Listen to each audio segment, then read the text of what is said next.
मेरा नाम है श्रद्धा और मैं इस वीडियो में मेरे साथ हुई एक सच्ची घटना के बारे में बताने वाली हूँ। तो हुआ ये कि मैं पिछले साल गर्मियों की छुट्टियों में अपने नानी के गांव गई थी। वह गांव राजस्थान और हरियाणा के बॉर्डर पर बसा है, जहाँ चारों तरफ हरियाली और खुला आसमान है। वहाँ की रातें बहुत शांत होती हैं, पर एक अजीब सा सन्नाटा भी रहता है।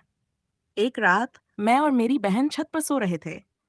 आसमान में तारों की चमक देखते हुए कब हमारी आंख लग गई, पता ही नहीं चला। आधी रात को अचानक मेरी आंख खुली। मैंने देखा कि नीचे खेतों की तरफ से किसी चीज की आवाज आ रही है।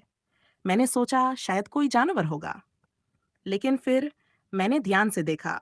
एक बड़ा काला कुत्ता घर के पास खड़ा था। उसकी आंखें लाल अंगारे जैसी चमक रही थी और वह बिना हिले डुले मुझे घूर रहा था। उसकी शक्ल किसी सामान्य कुत्ते जैसी नहीं थी। उसका शरीर बहुत बड़ा और अजीब था, जैसे कोई परछाई हो। मैं घबरा गई और मेरी बहन को जगाया।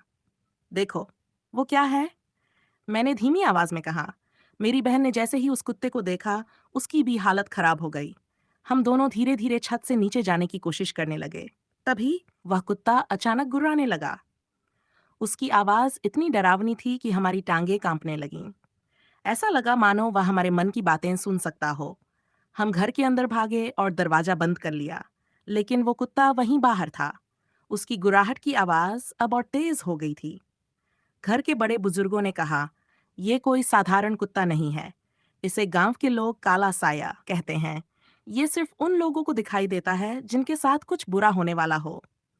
उस रात हमने सारी बत्तियां बुझा दी और सब मिलकर भगवान का नाम लेने लगे। सुबह होते ही वह कुत्ता गायब हो चुका था। पर अगले दिन गांव में खबर आई कि पास के जंगल में एक बड़ा हादसा हुआ है। तभी सबने कहा कि वह कुत्ता चेतावनी देने आया था। ये घटना मुझे आज भी डराती है।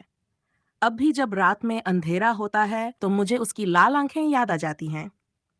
दोस्तों, अगर आप कभी किसी अजीब जानवर को देखें तो उसे हल्के में मत लीजिए। क्या आपको कभी ऐसा कुछ अजीब अनुभव हुआ है? नीचे कमेंट में बताइए। और अगर वीडियो पसंद आई हो तो लाइक और शेयर करना ना भूलें।